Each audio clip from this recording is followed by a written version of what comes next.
What's up? Welcome back to the Metalhead Car Show. So a little while ago, I did a video looking at the concept of an Iron Maiden 90s tour. A tour focusing on No Prayer for the Dying, Fear of the Dark, The X Factor, and Virtual 11. And in that video, I looked at the reasoning of why it'll never happen. But today, we're going to look at the what if it did, and primarily, what songs would they play? I don't love dawdling before I really get into a video, but I want to say the reason why this tour will likely never happen is for two reasons. One of them being simply, it's just not everyone's favorite era of Iron Maiden. Despite it has some absolute bangers in it, it's not everyone's favorite. And Adrian Smith. Now, Adrian Smith might seem like a weird reason towards why it wouldn't happen, but if you look at every Iron Maiden setlist for like the past 20 years, he has a lot of solos. And there's nothing wrong with that at all. Adrian's an amazing player. But if we did a full 90s tour, he would have almost nothing to play. And despite Adrian and Yannick are actually both really good about sharing solos and taking the spotlight when needed, I don't think there will ever be a tour where Adrian kind of just takes a step back and just be a rhythm guitarist. So for this set list, we are looking at primarily songs from the 1990s, but also songs which Adrian Smith will be playing a guitar solo. So we're not going all 90s. So with that, let's get right into it. Starting off, the opening song to the set. I'm going to go with the song that I believe Iron Maiden might actually be starting the Run for Your Lives tour, and that is Be Quick or Be Dead.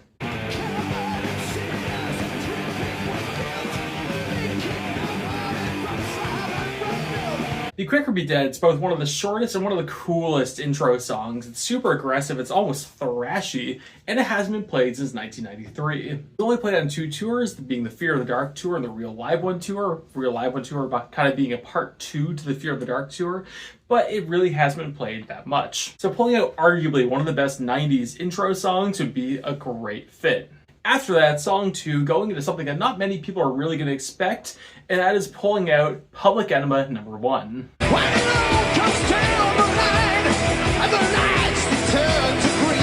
No breaks, going right into it, kind of this not super long, but more high energy song that's just kind of fun to listen to. And I think would make a great addition to being the second song of the set. Now, Aware is not everyone's favorite song ever, so after that, going to two familiar songs being Wrathchild and 2 Minutes to Midnight. 2 minutes, come on! Yes, they're not 80s songs, but A, Adrian has solos in both of them, B, they are fan favorites. And there are two songs that are played in probably every single tour in the 1990s. That's not a strict theme, but I did that for most of the 80s songs in the set. After that, take a little break, acknowledge the crowd, and pull out The Klansman. One of the most loved songs from Maiden's 1990s catalog. It's one of the most played Blaze Bayley songs. I think it's probably the most popular Blaze Bayley era song. Gets the crowd going, and even people who aren't really big into Blaze Bayley do tend to really like this song. So I think as much as I want to see weird, crazy shit, I think this is the right pick for a 1990s tour. After that, going back into two 80s songs with Number of the Beast and 22 Acacia Avenue. 22 today! Oh yeah! 22 Acacia Avenue is actually played in the No Prayer on the Road tour, and it also hasn't been played since 2003. Like, let's pull that one back out. This is one I think a lot of the younger fans would love to hear, simply because not many of us have actually got the opportunity to hear it. It's way overdue, and I think this would be a great tour to pull it out in. After that, small speech from Bruce, and we go into Afraid to Shoot Strangers. A song I believe is a little bit on the underappreciated side, but was actually pulled out in the 2012-2013 Maiden England tour. A song they definitely didn't need to play on that tour, but it's a treat that they did. After that, ninth song in the set, No Breaks, going right into The Trooper. Fan favorite, Adrian gets a solo, and I think it'd actually be a great addition after playing Afraid to Shoot Strangers, just due to they both have that war theme going on. Also, I made my speculation video for the Run for Your Lives tour. I didn't actually add the Trooper in, but I think it is very unlikely that we'll see a set list without the Trooper in it here on out. After the Trooper, No Break, high energy song, right into Future Real.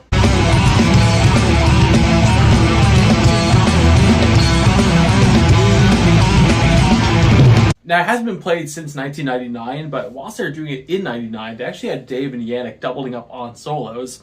which, yeah, it leaves Adrian Smith doing rhythm, but it adds extra cool something something to the song when they're actually playing it. It's also a high energy 2.5 minutes, so I think it would go down really well, or it'd be a really easy one just to slide in there. After Future Real, song 11, Fear of the Dark. We all know it's coming, but after Fear of the Dark, Man on the Edge.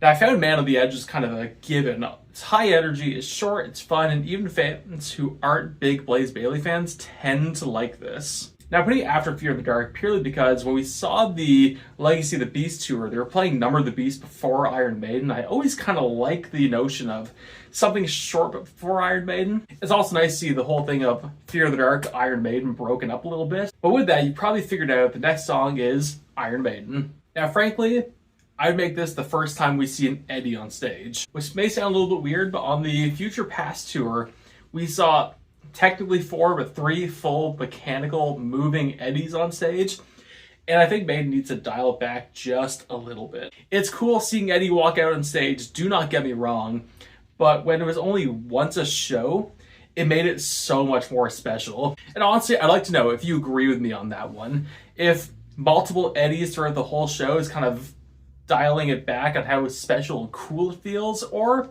do you like it? Let me know, I'm actually kind of curious. After Iron Maiden, we're going to be doing a 4-song encore, and it's going to start off with Sign of the Cross. Now, I was going to say Sign of the Cross has never been in an encore before, but that's not actually true. There's one show at the very, very beginning of the Virtual 11 tour where Maiden was playing I think it was the Oval House in England, which no longer exists. And they're using that venue as kind of a tour warm-up show. They also did this in the Fear of the Dark tour, but they played the full set of what they wanted to, plus in this particular show, they did a second encore where they had a bunch of X Factor songs and Wrathchild. Pretty much have them in the encore as we figure they're going to get played on tour, but we don't know how they're going to fit in, so they're going right here. That's obscure Maiden trivia, but I think starting off the encore with Sign of the Cross would be kind of cool, having the same sort of vibe as starting off the encore with Hell on Earth. After Sign of the Cross, we go right into something that's more crowd-oriented with Bring Your Daughter to the Slaughter.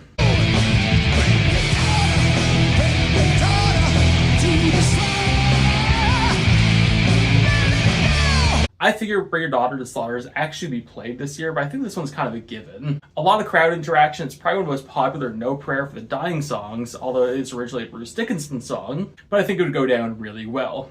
After that, song 16 and song 17, Hell Be Thy Name, and closing the show off with Sanctuary.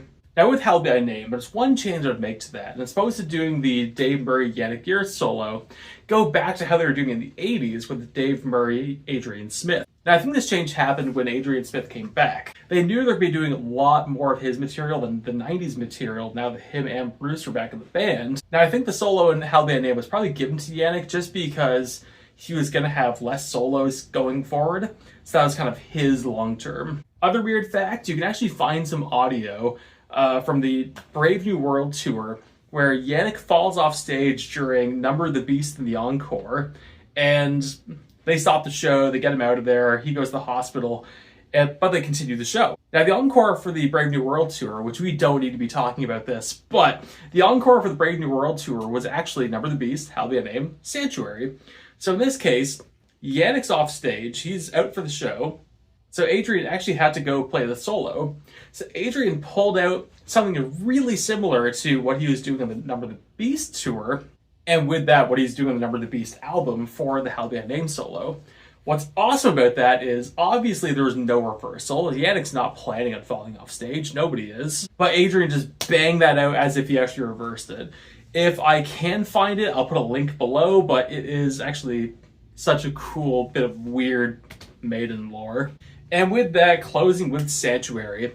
I'm pretty sure Sanctuary's played on the first 4 90s Maiden tours, and it also hasn't been played in a long time. I know a lot of fans are hoping to be played in the Run for Your Lives tour, we'll see about that. But I know for a 90s tour, I think it'd be the perfect song to close with. So that is my set for a hypothetical 1990s Maiden tour. But I want to know, what do you think? Is this a tour you'd buy a ticket for? And what would your set list look like? Let me know in the comments. Thank you all so much for watching. Like, subscribe, enjoy the views seen. I tend to post a couple times a week, and I'll see you later.